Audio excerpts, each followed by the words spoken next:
El presidente Gabriel Boric realizó su tercer discurso ante la Asamblea General de Naciones Unidas, el que estuvo marcado por los conflictos internacionales, como el posible genocidio cometido por Israel en Gaza y la situación electoral en Venezuela. El jefe de Estado llamó a buscar una salida política a la crisis y a reconocer el triunfo de la oposición en las últimas elecciones en Venezuela. Dijo que Chile, además, no está en condiciones de recibir más migración. Además, Boric avaló la idea de que quien suceda a Antonio Guterres en la Secretaría General de la ONU sea una mujer y además proveniente de América. Todos los detalles con Daniela Ruiz Tagle. Vamos a Nueva York. Hola Daniela, buenos días.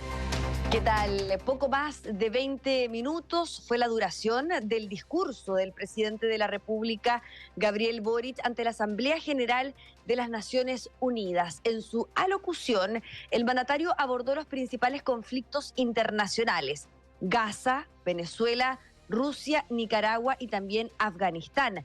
Son antes que todos seres humanos, sostuvo el jefe de Estado, aludiendo a las víctimas. Varios de los puntos que tocó el presidente, como por ejemplo la condena a Hamás y la arremetida de Israel o la guerra Rusia-Ucrania, ya habían sido abordados en otros discursos, pero lo que llamó la atención fue el tono que ocupó el presidente de la República para hablar de Venezuela. Este puso el máximo foco, ¿no es cierto?, a lo que tuvo que ver con Venezuela. Chile está atento a la crítica situación que se vive en ese país. Estamos frente a una dictadura que pretende robarse una elección. Se requiere una salida política a esta crisis. Escuche bien lo que dijo el presidente: que reconozca el triunfo de la oposición en las elecciones, sostuvo el presidente de la República, pero fue más allá y por primera vez llamó a reconocer, lo escuchábamos, el triunfo de la oposición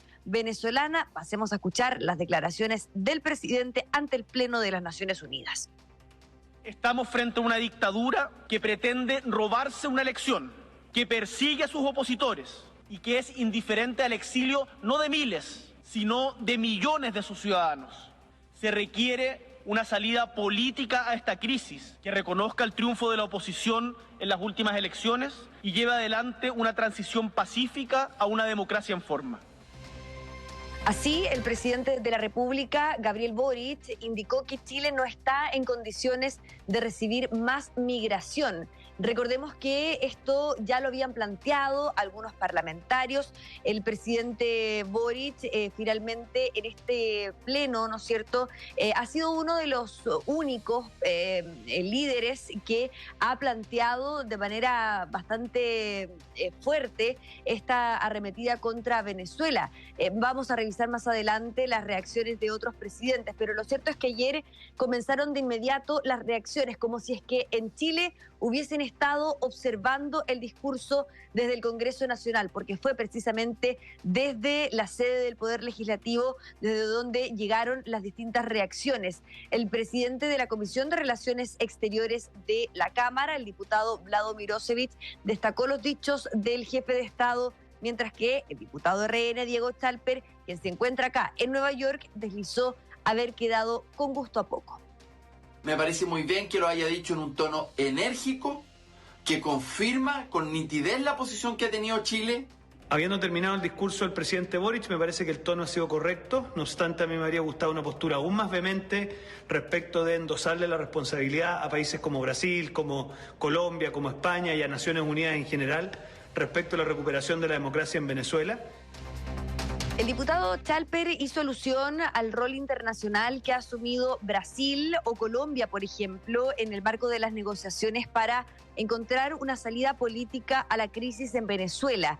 Ninguno de los dos presidentes de los respectivos países, ni Lula da Silva de Brasil, ni Gustavo Petro de Colombia, hicieron alusión al proceso electoral en sus discursos. Incluso este último, el presidente de Colombia, sostuvo ante el Pleno que la poderosa oligarquía global permite que tiren bombas a las mujeres, los ancianos y los niños de Gaza, o bloquea económicamente, dice él, a los países rebeldes que no encajan en su dominio, como Cuba o Venezuela. Más tarde, Petro habló con distintos medios internacionales, informó que hoy hoy día, miércoles 25 de septiembre, se va a reunir con Lula para abordar la crisis en el país caribeño.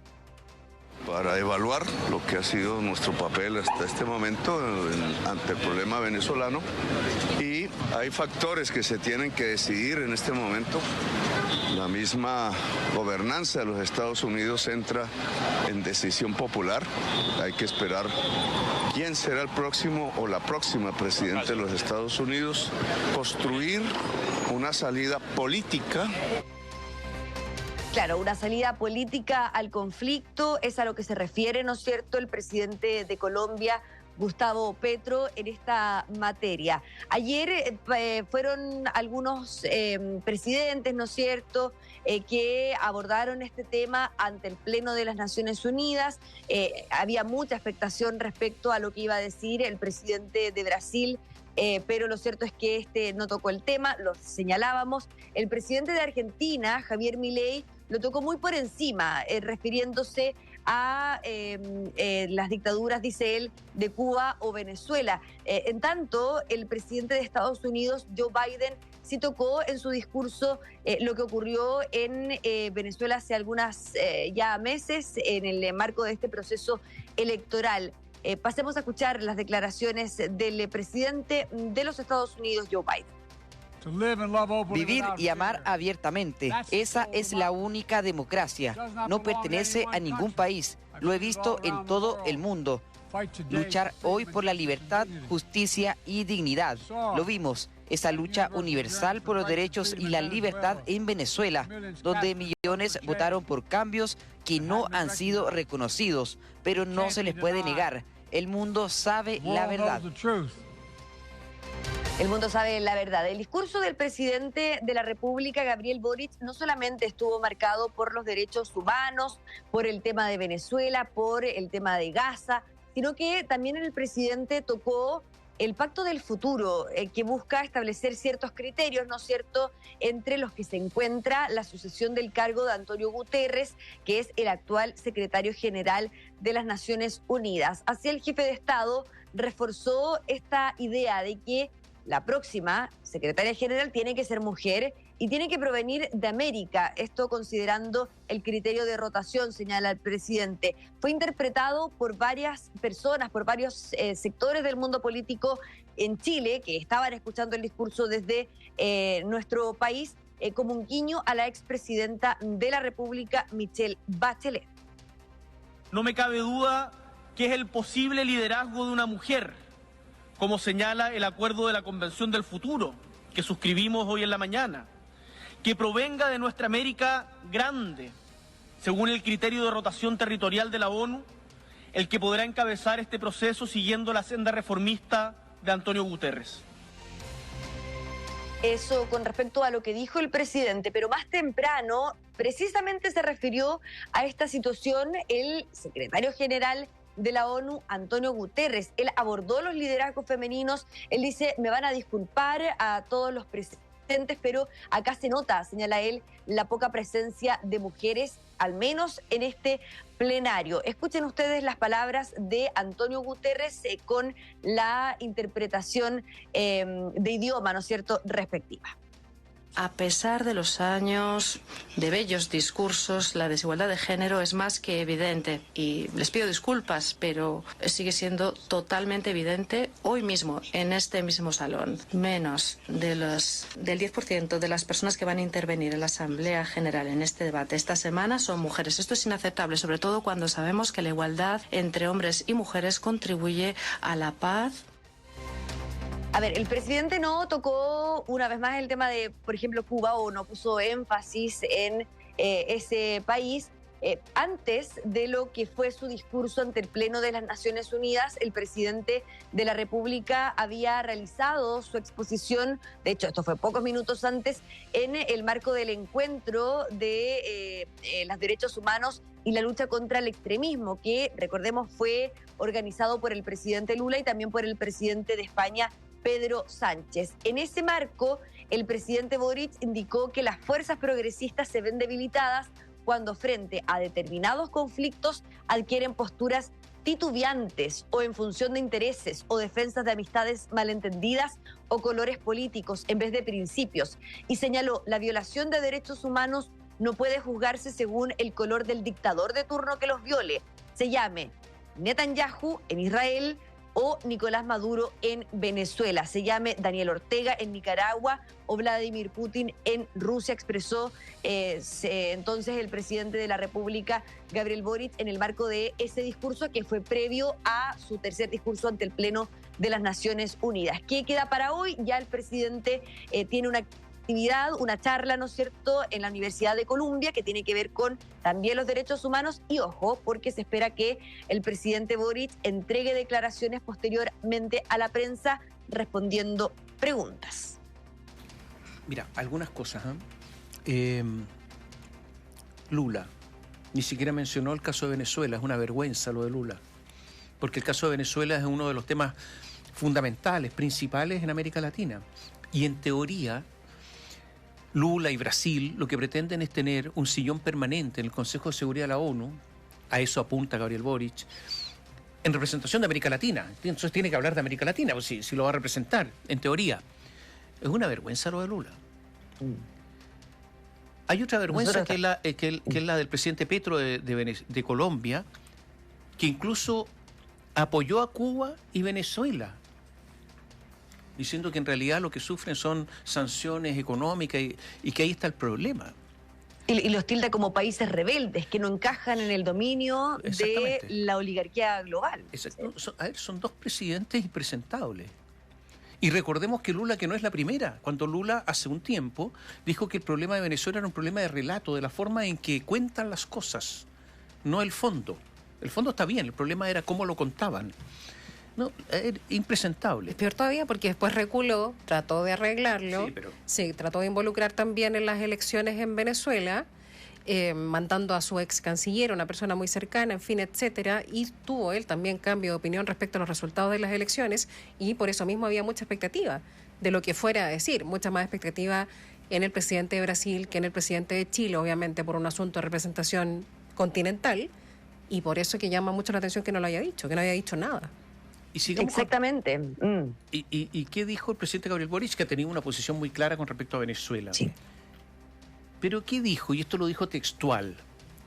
Se condena lo que hace el adversario, pero cuando es un supuesto amigo el que vulnera la Carta de la ONU, se mira hacia el lado o campea la ambigüedad. Desde Chile nos rebelamos contra el doble estándar en materia de derechos humanos. Eso es textual. O sea, una posición moralista, ética, en el sentido de que no hay doble estándar. Pues bien, el presidente se olvidó de Cuba. Así como el presidente de Brasil se olvida de Venezuela, el presidente de Chile hace lo propio con Cuba, donde en Cuba no se discute si se alteraron o no los resultados de una elección. ¿Y por qué no se discute? Porque no se puede, porque no hay elecciones, pues. Es peor todavía, porque finalmente allá las hubo y quedó claro lo que hacía el régimen. En Cuba ni siquiera, y esto es lo patético, es de que hace desde el año 59 que no hay elecciones en Cuba, salvo unas elecciones entre los propios. Una dictadura además familiar. ¿Y por qué con Cuba no? Por razones ideológicas, de nuevo, y porque gobierna con el Partido Comunista, que le ha trazado líneas rojas. Y Boric es muy cercano al Partido Comunista. De hecho, todos saben que es más cercano al PC que al PS, por ejemplo, en Chile. Bueno, esto es, pues. Y la verdad es que con respecto a esto está muy cerca de Michelle Bachelet, que tampoco nunca lo ha hecho. Entonces, fíjate que es capaz de proclamar su crítica al doble estándar, pero él también con el doble estándar público. Es una cosa que no se entiende. Por último, podría haber omitido esa frase. Haber dicho, en este tema no me meto. ¿Para qué me meto si tengo un problema? Y resulta que lo habla igual en forma impúdica. ¿Se entendió algo de esto o no? ¿Por qué habló de este doble estándar cuando hay un problema de doble estándar también acá? Miren, esto ya a veces en ciertas cumbres, ¿no es cierto?, se repite y parece bastante repetitivo, parece un déjà vu, ¿no es cierto?, cuando él pasa a condenar ciertos conflictos internacionales y no lo de Cuba, y cada vez que vamos a preguntarle, por ejemplo, a la vocera de gobierno, al propio presidente, la respuesta es la siguiente. Dicen, el presidente ha sido enfático en condenar las violaciones a los derechos humanos en todos lados. Pero esa es la respuesta que entrega el Ejecutivo cuando es consultado sobre esto. El presidente el día de ayer comenzó nombrando los países con los principales conflictos internacionales, o los lugares, ¿no es cierto? Por ejemplo, Gaza, Venezuela, Rusia, Nicaragua y Afganistán. Y efectivamente no nombró Cuba. El presidente antes ya había hablado acerca de Cuba, pero para pedir que levanten las sanciones económicas. Ya. Ahora... una anécdota nomás. Sí. Sí, lo que pasa es que en China hay un organismo, un órgano muy importante que es la Academia de Ciencias Sociales. Ahí están los más destacados. Y está el Instituto de Economía de Ciencias Sociales en China, y su subdirector se llama Su Enpeng. Resulta que en la red social WeChat comentó y criticó algunas políticas económicas del presidente Xi Jinping. Nadie sabe dónde está después de eso.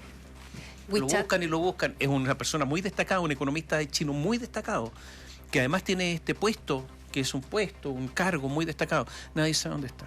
Sí, yo quería comentar que WeChat es la versión china de X o de Twitter, porque no tienen Twitter. No pueden acceder a X o Twitter o como se llame. En fin. Eso a propósito de doble estándar. A propósito de China, claro, sí. Y del doble estándar, que nadie habla de China. Ahora, yo te quería preguntar, Dani, quizás lo que más llamó la atención del discurso, de lo que sí dijo el presidente, es esto de que Chile ya no puede recibir más migración. Sí. Decirlo en esa instancia, obviamente, asociarlo a Venezuela, a la diáspora de los 7 millones de venezolanos, en fin, que lo asuma, obviamente llama la atención, que lo diga así. Yo me pregunto en qué momento se dio cuenta de que eso sucedía, porque la ciudadanía hace mucho tiempo que lo tiene claro, particularmente de lo que pasa con venezolanos que entran y salen del país sin hacer ningún trámite, sin regularizarse, que cometen delitos, que no sabemos cómo se llaman, todos los problemas que tiene asociada esa inmigración. Por un lado, en qué momento se dio cuenta, y por otro, si es que en ese discurso hizo alguna alusión respecto de qué va a hacer el país para evitar ese tipo de inmigración, más allá de lo que se está haciendo, que claramente no da resultado. No, lo cierto es que, claro, el presidente efectivamente cambia esta postura, ahora la demuestra ante el Pleno de las Naciones Unidas. O sea, en el primer discurso del presidente Boric en el 2022, ante el Pleno, no hubiésemos escuchado esto, ¿verdad? A propósito del conflicto internacional, del contexto que ha ido cambiando, y también el presidente ha ido cambiando sus propias posturas respecto al concepto de la migración. Pero lo cierto es que fue esa frase, justamente cuando se hablaba de Venezuela, pero más allá de eso, no habló más allá de eso, es decir, no entregó quizás soluciones o hizo un repaso de las medidas que se están tomando al respecto. Fue una especie de llamado de atención en el Pleno que, ojo, tampoco estaba tan lleno. Ustedes saben, lo hemos comentado anteriormente, que ya a esa hora, sobre todo ayer, que fue más tarde que otros años, fue a las 6 de la tarde, ya pocos quedaban en el Pleno de la ONU. Entonces ya son discursos que simplemente se emiten, ¿no es cierto? Son señales probablemente para nuestro país, pero lo cierto es que ya el día de ayer a esa hora era poca el público que estaba escuchando ahí. Bueno, pasa regularmente con los mandatarios de países chicos. De países pequeños, que claro. Es lo que hablábamos hace un rato, ¿no? Que no, la atención se la lleva a los otros, o sea, es obvio. Y va disminuyendo a medida que van avanzando en su administración, porque cuando asumió el presidente Boric, se destacó en su momento, tú te acordarás, Dani, que había una mayor audiencia que la que hay regularmente, pero ahora ya es tercera vez, pues entonces baja el rating. Claro, y aparte que hace 2 años atrás le había tocado bastante arriba, ¿no es cierto?, en la lista. Se había hablado que podía haber sido por el tema del apellido, del orden de las letras, pero mira, eso fue cambiando y hoy día, el día de ayer ya fue bastante tarde. Fue incluso después del presidente de Argentina, Javier Milei, expuso después incluso... fue una anécdota, mientras el presidente estaba exponiendo ante el encuentro, ¿no es cierto?, que organizó el presidente Lula y el presidente de España. De manera paralela estaba exponiendo ante el Pleno Nayib Bukele, el presidente del Salvador, ¿no es cierto? Mientras el presidente estaba hablando acerca de lo que se vivía en ese país. No sé si habrá sido coincidencia que no se hayan topado, porque justamente se cambió ahí la lista y no fue después de Bukele el presidente Boric. No se encontraron al menos en el Pleno, en la entrada y la salida. Muchas gracias. Buenos días. Chao, Dani.